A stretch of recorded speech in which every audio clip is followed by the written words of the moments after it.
Welcome to another episode of Living Well here at the Yarra Valley Living Centre. And today we have with us Peter Cunningham. Welcome, Peter. Hi everyone. Pleased to be here. Peter is a volunteer here. He's actually an electrician by trade, so wonderful that he's able to not just help with the spiritual light, but the physical light.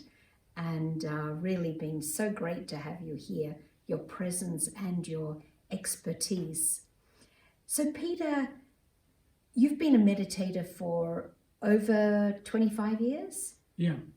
And you've had a particular challenge during your life.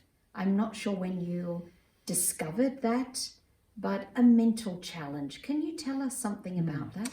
Yeah, it was about probably 5 years ago, I think, when I've discovered I had ADHD. I have ADHD, so it's a mental deficiency, I guess, and it works in very varying ways, and often I don't know when it's engaged and when it's so-called normal, and how much of it is engaged.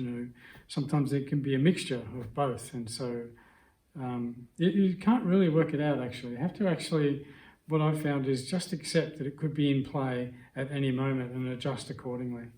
It was quite late in your life that you got this diagnosis, so did you notice something before that? Well, it's actually, I did, but I just thought that was normal. I thought everyone behaved like that, thought like that, and functioned like that. But I think I was doodling on the internet one day and heard about this ADHD, and I thought I'll go in and have a look, see what it means.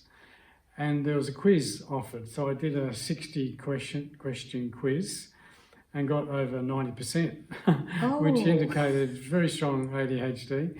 And then I went to a psychiatrist and he confirmed, but using the same quiz, he used the same quiz, which I thought was funny. But yeah, so from then, I've since looked at my life and can see more clearly as I go on when the ADHD is becoming an issue. And did it help you to receive that diagnosis? Has it helped you to manage your life? Yeah, because before I thought there was something wrong with me, but now I can just see, well, it's just a mental condition. Like any physical condition. A broken arm, sore leg, whatever. It's just a mental, it's a part of the physical body that's not quite wired properly, And so it was easy to accept and just get on with my life then, rather than worrying what's wrong with me. And has medication been helpful? Medication does work, but it has side effects that are not very conducive to a spiritual life or any life, I believe, but because it speeds me up. Because part of ADHD is sometimes the thinking is a bit slow. So the medication speeds up the thinking to normal, but it also speeds up other parts of the body, areas of the body that, can lead to exhaustion actually. So I chose to go off the medicine and just work with it, with the meditation really. Okay. So you're able to manage without the medication? Yeah, I am. I think a large part of it is being aware that I do have a problem. That might even be a strong word actually, but it's just an illness, I guess. And I need to be careful, and that and alone is, I find, is probably enough, Yeah. One of the strong elements at this Yarra Valley Living Centre is diet. So I have noticed that you are quite observant of your diet. So do you think following a particular diet has helped you? Yes. Well, I've been vegetarian for the whole time I've been meditating, just under 30 years. In the Yarra Valley, we chose to go dairy-free, which I found I was already nearly there anyway, so it was just another step to renounce a couple of things, which I found quite easy. And so I really enjoy the vegetarian diet. So it's not really a case of, this is better for me, so I better do it. It's more, I like the vegetarian diet. Oh, and it so happens it's good for health, general health, including ADHD. They recommend vegetarian diet. I see. They recommend dairy-free as well. Okay. Yeah. So just so happens I'm on that. So that's helpful. Yeah. I noticed that you avoid sugar. Oh, yes. Well, I'm not sure. I think that's slightly different health condition. It's anything with a high glycemic rate or a high sugar content kind of builds me up, and then the fall down is the big issue because it makes me tired. And so the pick me up is fine, but it's the falling down that I have trouble with. So I try to avoid sugar and processed foods is a big trap for me.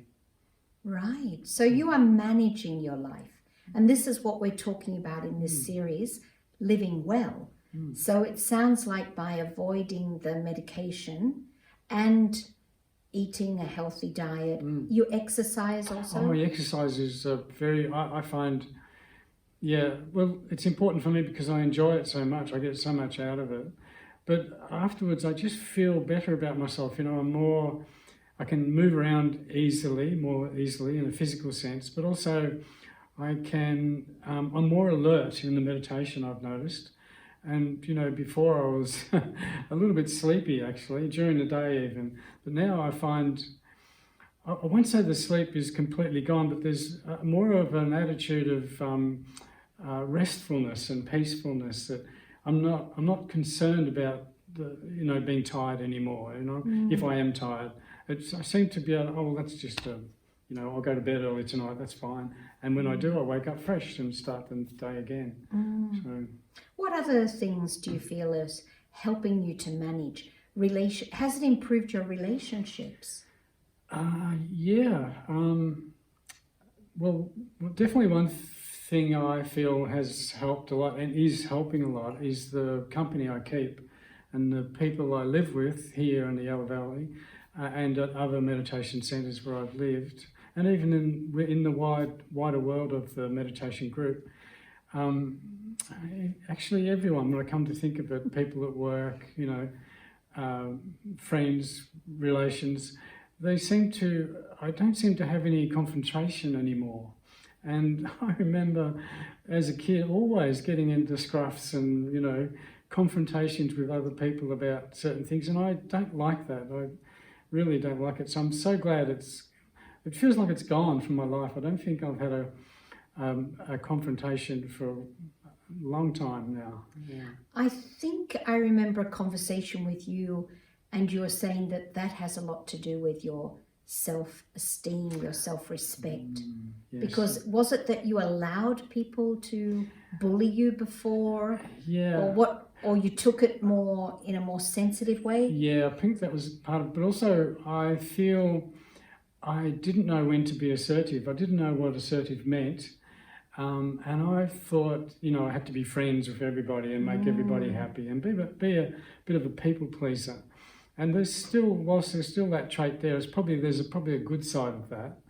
But at the same time, I don't let it to influence my well-being. I feel, whether this is selfish, I don't know, but I feel I'm the most important person in the world and I've got to look after that person. And so that means physical health, mental health, everything, and relationships. And I find it's easier to do if I look after myself first, and then I seem to be able to help others.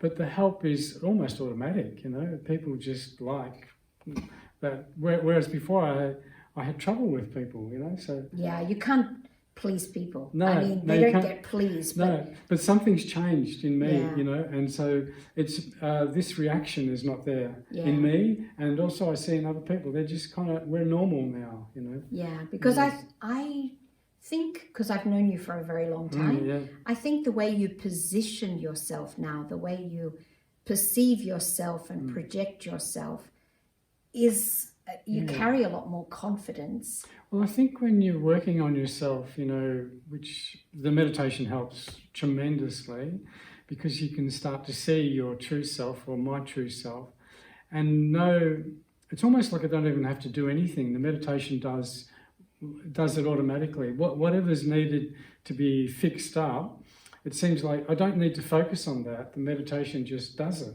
And all of a sudden I find out, I'm sleeping better, I'm not getting upset by this, what used to upset me before. And so I notice these changes, but I never set out to make, but they just happened, which were very good. I'm glad they happened. When you talk about meditation, a lot of people would see meditation as a very concentrated state. So how does someone with ADHD concentrate? Yeah. Well, it's a known fact that people with ADHD can concentrate quite powerfully, quite strongly on something they like. So if it's something boring or something I don't like, my concentration it wavers, But with meditation, I love it. And I love the spiritual knowledge. I love finding out about myself, and I love experimenting with the techniques in meditation. You can have a go and get some result. Oh, look at that, And so I find that almost like a childlike fun in my meditation, which it's not always there, but it's often there. So, yeah, that's good. How would you describe meditation? The meditation you're talking about? I would say it really is about getting to know the self. It really is seeing the self in a very positive state, in a condition that I would like to be in. I may not necessarily exhibit that condition now, but this is the type of person I would really like to be and become, and I'm sort of drawn to that somehow. And so I feel my actions are according to that. Well, that person wouldn't do it like this. If you want to become that, you need to correct that behaviour, or be careful with the mind and the thoughts and the attitude. So would you say it's awareness more than anything else? It's awareness. Self-awareness, yeah, and it can develop. Because I never had that before. I absolutely didn't have it. I didn't know what you'd be talking about, and now it's gradually. It's a gradual process. It doesn't just happen overnight. And if it did, you might be able to pick up the difference. You see, but because it's a gradual increase or change, it's very subtle. But definitely, I'm trying to remember what I was like before. But definitely, I'm a happier person now. Little things make me happy, like just thinking about these events in my life has brought a smile to my face. And in Raj Yoga, there is also the connection with the divine. So how does that work for you? And how has that helped you in your self-respect and your relationship with others? Well, in Raj Yoga we say that the true identity of the self is a soul, and we see God as the supreme soul. And so the two are very closely related in that they're both souls. And so I have the same makeup, or how would you say, not personality, but the not the shape, but the makeup of the soul as the supreme soul. We're both the same. And we like to say, he's my father, I'm his child. And so, child-like father. So, however I see God, I'm similar in many ways. I'm not God, I might be approaching to be God-like, but human beings cannot become God, is our understanding. But definitely we can have the same attributes, the same qualities and the same virtues. And I think that's where we get those qualities and virtues from. I feel God is the ocean of peace, the ocean of happiness. And so there's plenty there to take, And earlier you were talking about company. So do you experience good company in meditation, in yoga? Definitely the company, it's the company that I didn't know I wanted. I didn't know it was possible to have, because I was looking for it through human beings. And human beings, sorry to say, are in need of their own company, you know. And so I don't want someone around me that's needy, because I'm needy, you know. So I need company. I need someone that's stable and reliable and pretty, you know, pretty perfect, really. And so that's God. That's who God is. I don't see that in other human beings, and I don't see it in myself so much, but it's what I'm drawn to, what keeps me coming back to that meditation, because I know I can get it. I've experienced it in meditation in a very, very real sense, in a very profound sense. So I know it's there. And when you remember the divine, what is the form, the image that comes to your mind? I basically see light, and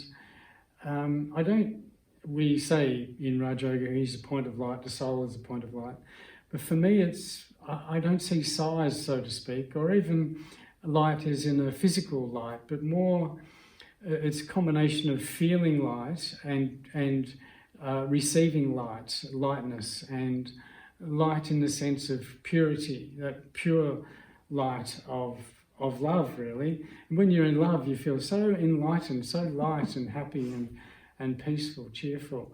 And this is the feeling I get in meditation. It's something that, you know, it cannot, well, I find it difficult to put into words, but it's when you experience, you get it, and that's when you go, aha, that's what it is, you know. And so you can't get that from a book. You can only get it from sitting down quietly and contemplating these ideas, and then I find, oh, something happens, something magic happens. Yeah, I think it is very much like that. Like you can be a bit away from the experience. Even if you meditate regularly, you might not be, you know, really getting into the experience. And when you do, at least for me, I feel, oh, where have I been? And why don't I stay more in this state? Because it's just like the best. And best. For no reason, I let myself wander away from it. Yeah. Well, I think largely, I feel it's because we haven't been used to it for so long. So the habit of staying in that supreme bliss is we're just not used to it. We're used to getting up and walking, moving around and going and doing something. Oh, I've got to do that. You know, I've got to meet that person. Oh, yeah, I better get up. I might get sore muscles sitting too long or something. There's always some thought that comes, or often some thought that comes. But if you can address that thought by saying, okay, I will attend to you in a moment, but look at this beautiful light here. And the mind will follow, because it wants that beauty as well, you know, just as much as I do. You were sharing with me also the aspect of fun and saying, as you said earlier, if something's not interesting to you, if it's boring, you can't concentrate at all. No. What do you do to make meditation fun? There's lots and lots of different ways, but I feel sometimes it's like a playful attitude. I might be playing with God, for example, and we might just, I don't know, have a ball of light and throw it to each other. I'm just trying to without think arms. I'm just trying to think. Actually, but any experience is fun for me, and I remember one experience sitting in front of. We have a picture that represents the soul, and sitting in front of that picture and feeling like this is God. I'm looking into God's eyes, and I felt these eyes drawing me in. So I went closer and closer in my mind to this picture, up in front of God's eyes, and I went through God's eyes, if he had eyes, or the representation or the personality that we refer to or when we think about God. And I went through those eyes and looked back through his eyes, and I was looking at myself on the world, and I was seeing myself with so much love as God would see me. And I thought, wow, that's how God sees me. That's how I need to see myself. That was the lesson in that experience, you know. But also involved in that was the world. That's how God sees the world, with so much love. I need to see that world in that same way, you know. It is a beautiful world, you know, beautiful divine beings on that world, and that's what I want to see. Not this shape, this form, not this voice, this what I'm hearing, you know, colour of skin. There's more to life. The living being inside that is what I want to see. And how do you maintain all of this when you're working Yeah. out there in the world? Well, I just find there are moments. I mean, I used to have a set program where it was set every couple of hours. I'd have it on an alarm on my watch to go off, and I'd sit purposely, go aside from what I was doing and sit and just meditate for a minute or two, come back to do the work, and all of a sudden the work looked so much easier to do, and solutions came just by doing that. And yeah, I remember when I was studying for exams, and I'd come up to a problem that I couldn't work out, especially in mathematics, and I'd start to feel that frustration coming, and so I'd just drop it, leave it, get up, go and sit down for a minute's meditation, come back. As soon as I sat down, the problem just jumped out at me. The answer, rather, just jumped out at me. Oh, how come I couldn't see that before, you know? And it gave me faith in the meditation. The meditation can do that. What can't it do? You know, it can change a big part of my life, and so that encouraged me to continue. Yeah. So they say meditation helps us to balance relaxation and concentration. So perhaps that's what it's doing, because often when we concentrate, like on a problem, we get so intense and we lose our relaxation. Yeah.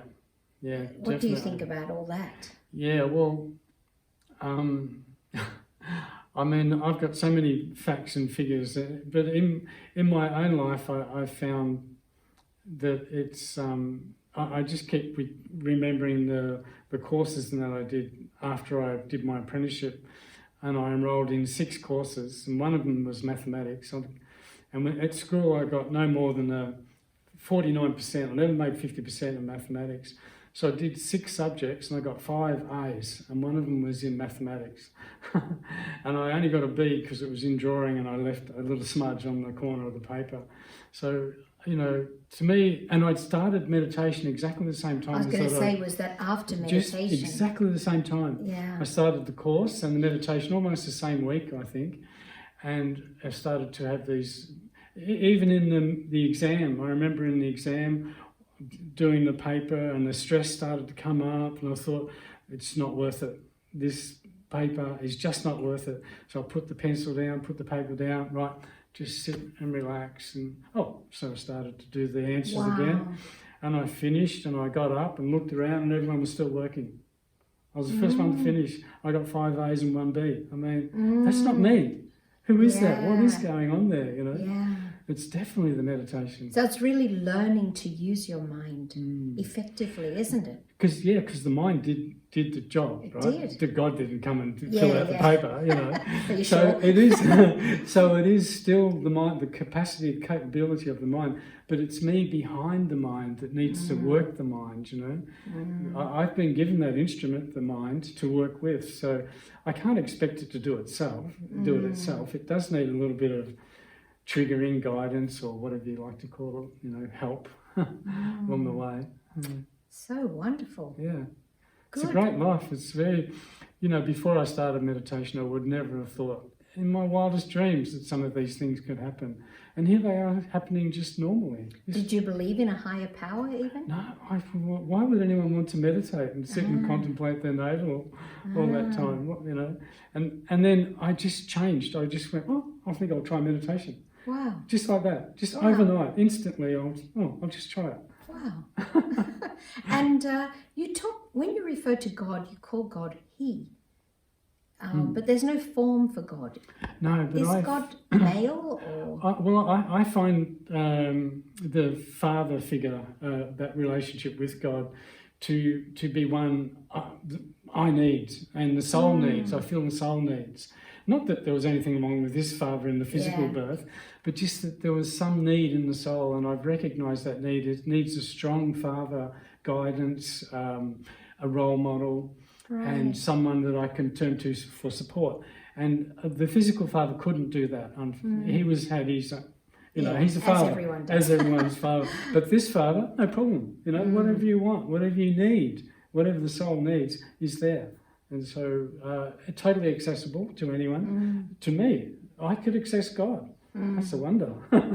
And so do you ever relate to God in a feminine form or not really? Not really. Not really? No, not really. Oh, how I'm interesting. quite content, or more than content, with the physical representation of the father figure. But I don't even know if I do that gender specific. I more approach God as a being. And sometimes if I'm thinking about God, I might think about him as a father. But when I'm meditating, when I'm connecting with him, it's more a real living being, divine, pure, perfect, all of that. And beyond human. Beyond human, yeah. So no definitely. gender. That's right, right, yeah. Wonderful. So can you guide us in a little reflection? Yeah.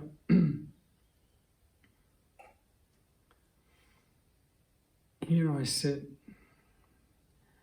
in this physical world,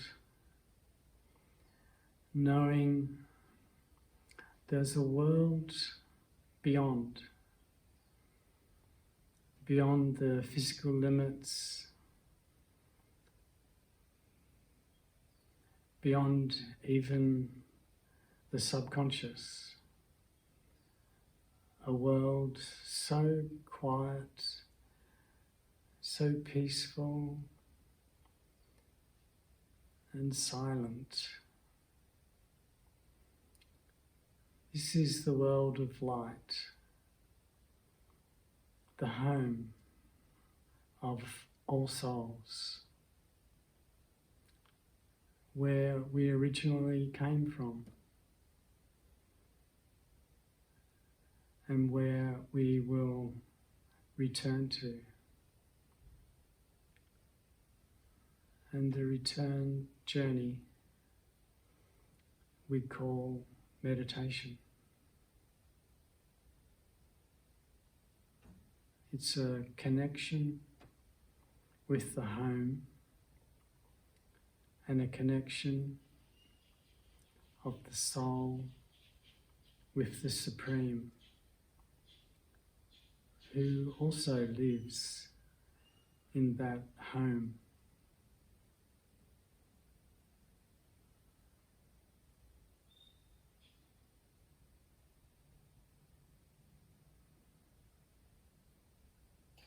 It's the home of all human souls and of God, the Supreme Soul.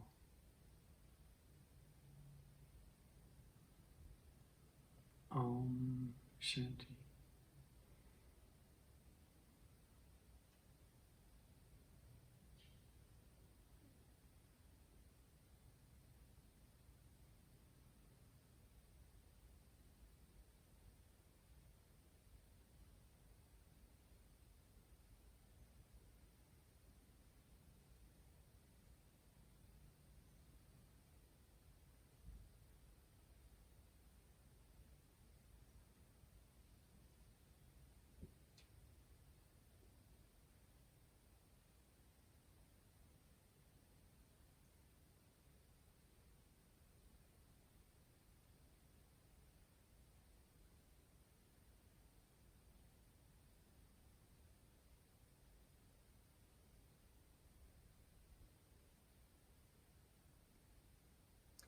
Thank you, Peter, for being so open.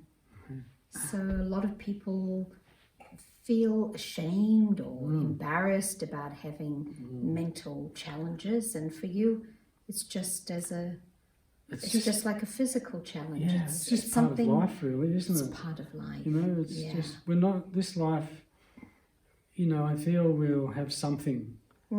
If not, we all do. If we don't have something, what would we do? Yeah. I just feel it's there for okay, it's there, but okay, it is there. Let me deal with it in a way that's going to make me better, a better person. Yeah. Not reject it or push it away or, oh, I don't want anything to do with Yeah. that, you know. Oh, wonderful. And you make it also easy and accessible because it's your own experience. Yeah, definitely, Yeah. That's all we've got. What else can... I don't know you enough. I can't see inside you to know what's going on there, but I've got this. Yeah. So that's what I've been given to work with. Yeah. Thank you so much. Thank you Great. for the opportunity. And we'll see you again for the next Yeah. Look forward episode. to it. Good.